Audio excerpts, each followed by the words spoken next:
Durante esta semana, no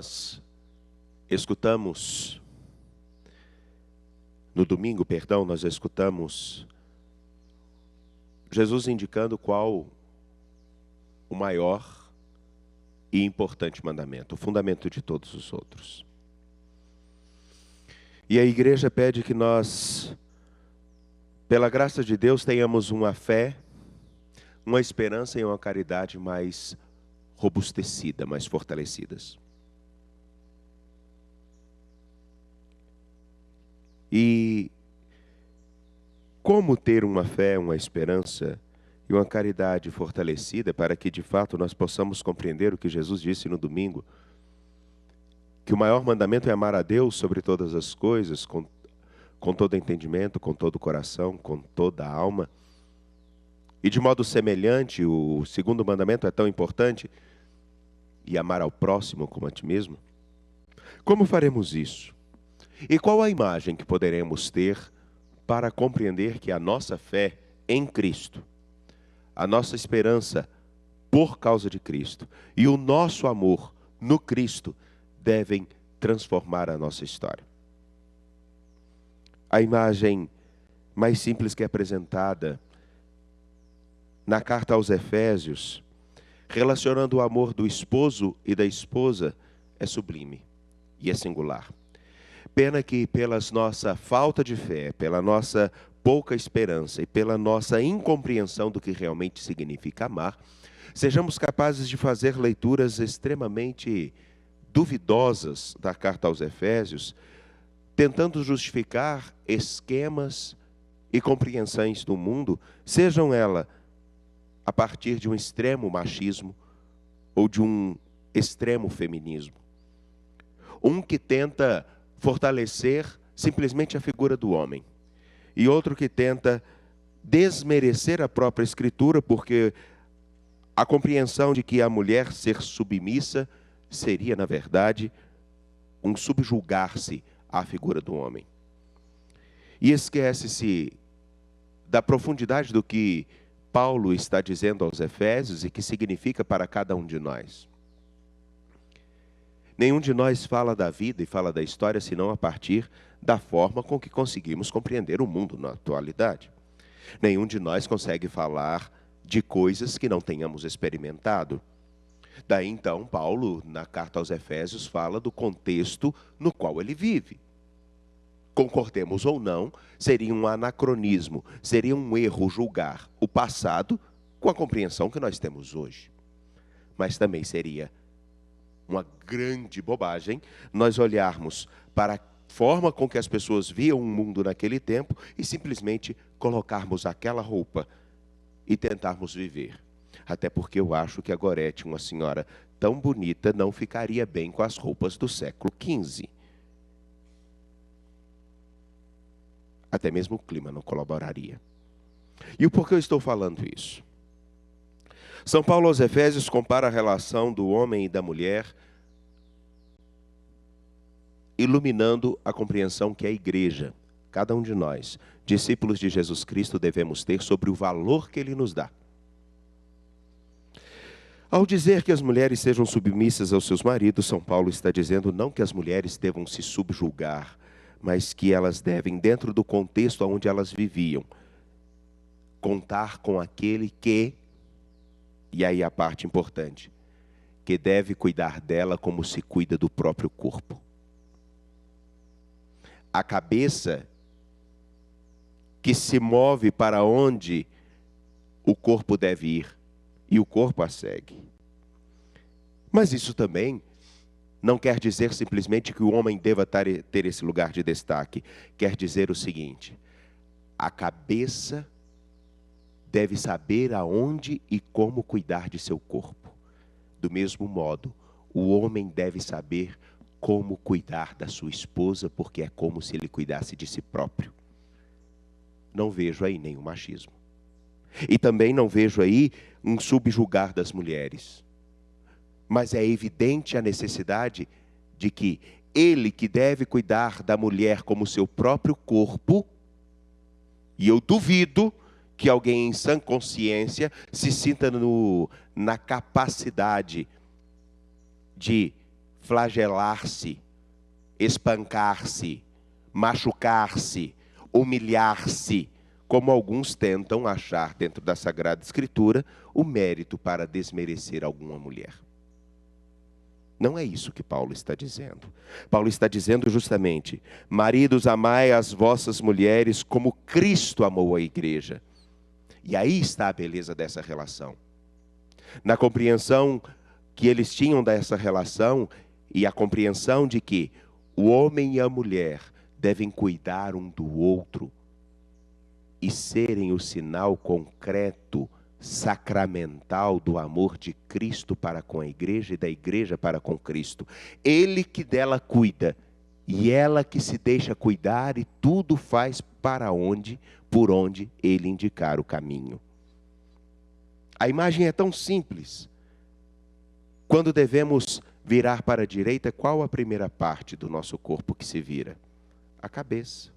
Para dizer simplesmente que, se naquele tempo as mulheres precisavam da figura masculina para serem cuidadas, para serem respeitadas, e era assim, que a mulher soubesse que o homem que a amava e que dela cuidava era quem deveria ajudá-la a caminhar pela estrada da vida em segurança. Do mesmo modo com que Cristo conduz a sua igreja. Pena que nós, seja pelo extremo machismo, ou pelo extremo feminismo, ou simplesmente por uma pouca fé, não nos deixamos conduzir pelo Senhor. E não nos deixamos simplesmente nos fazer felizes, respeitando a Ele, e deixando que a nossa esperança nele, pela força da nossa fé, seja materializada no nosso modo de amar aos outros. Porque, afinal de contas, qual é a imagem mais próxima de Deus que eu tenho, senão aquele que está à minha frente? Nenhuma imagem, nenhum ícone é tão precioso e tão rico quanto a imagem de um ser humano. Nenhum expressa mais a vida do ser humano, da grandeza e do amor de Deus, do que a própria vida humana. Por isso que Irineu de Lyon vai dizer: a glória de Deus é o ser humano vivo. Então o que eu quero dizer é simplesmente isso. São Paulo, na carta aos Efésios, não está supervalorizando os homens ou desmerecendo as mulheres, mas ele quer dizer o seguinte: se vocês realmente amam a Cristo, casais, solteiros, deixem-se guiar por Ele, porque Ele cuida de nós e nos prepara para que sejamos como uma mulher a qual Ele deseja. Ainda que ela tenha muitas falhas, Ele tem a paciência de ajudá-la a amadurecer para com ela ficar. E não a despreza. Isso deve ser como que um consolo e uma força para que do nosso coração e do nosso interior surja uma riqueza de deixar com que a força do Evangelho nos ajude a acolher a dinâmica do reino, que pode parecer pequena como uma semente, mas que ao crescer se torna frondosa e fortalece o nosso viver.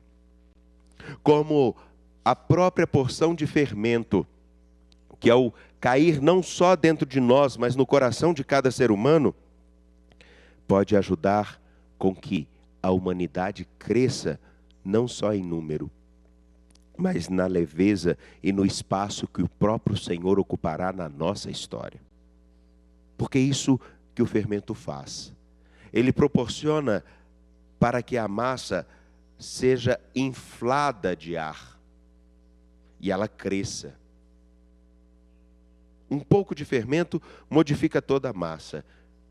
Seria muito bom que um pouco de cristãos transformasse a humanidade. E talvez o grande desafio que nós temos nesse tempo, nesse novo tempo que se abre para nós, é que as pessoas realmente se coloquem à disposição do Evangelho para que, seguindo a Cristo, amando-o perfeitamente, no máximo que é possível, todos os dias, buscando o melhor, ser e fazer, deixar com que Ele nos conduza assim, que Ele nos ame, mas que também nós deixemos com que ele ocupe o maior espaço dentro de nossa história e faça com que a humanidade tenha realmente a estatura que ela merece. E não viva a mediocridade de meramente dualidades, seja machistas ou feministas, dualidades do bem ou do mal, dualidades simplesmente onde uns merecem e outros não, mas que sejamos responsáveis por olhar cada pessoa com desejo de ajudá-las a crescer, amadurecer e a compreenderem o tamanho do amor daquele que nos escolheu para si, não porque somos merecedores, mas porque nos quis. Assim, feliz és tu que temes o Senhor e trilhas seus caminhos. Feliz és tu porque do trabalho de tuas mãos has de viver. Serás feliz e tudo irá bem. Assim então, trabalhar e viver segundo a vontade dele, para que o seu reino cresça em nós e que nós aprendamos a coisa tão simples que Paulo nos apresenta na sua carta, no trecho que hoje ouvimos. Cristo preparou a igreja para si. Ele ainda continua a preparar. Nós precisamos nos deixar preparar por ele. Porque caso contrário, nós viveremos a mediocridade, e é mediocridade, tanto daqueles que olham a Bíblia do ponto de vista machista ou feminista ou qualquer outra ideologia. Uma mediocridade de reduzir o Evangelho à nossa míope capacidade de ver a vida. E essa míope capacidade de viver a vida faz com que nós achemos justificativas para tudo. Para exclusões, preconceitos, rixas internas e externas à igreja, partidarismos vazios, busca simplesmente do próprio interesse e de favorecer alguns que querem sim o próprio interesse. Uma forma míope de ver a maneira com que tratamos o meio ambiente.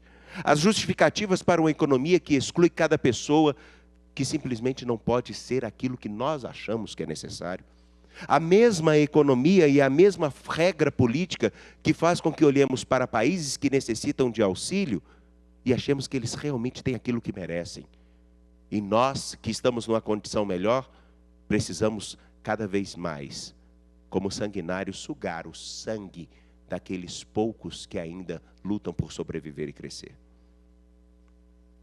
É essa mesma lógica que faz com que homens se sintam superiores às mulheres e, a partir de um versículo como esse, tenham a capacidade de dizer que a mulher deve ser subjugada ao homem.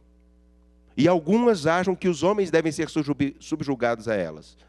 E esquecem que, na verdade, na grande dinâmica da vida, tirando o fato de sermos macho e fêmea, com algumas diferenças físicas, o resto é igual. Até mesmo, uma prova simples. Quando vamos e necessitamos de uma transfusão de sangue, não procuramos saber se o sangue é de um sexo masculino ou feminino.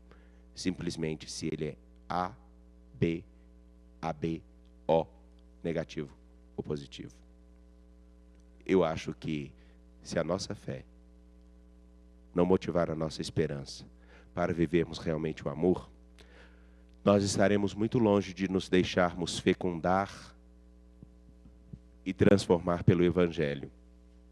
E isso não depende daqueles que estão fora da igreja. Depende de nós, batizados, que somos igreja.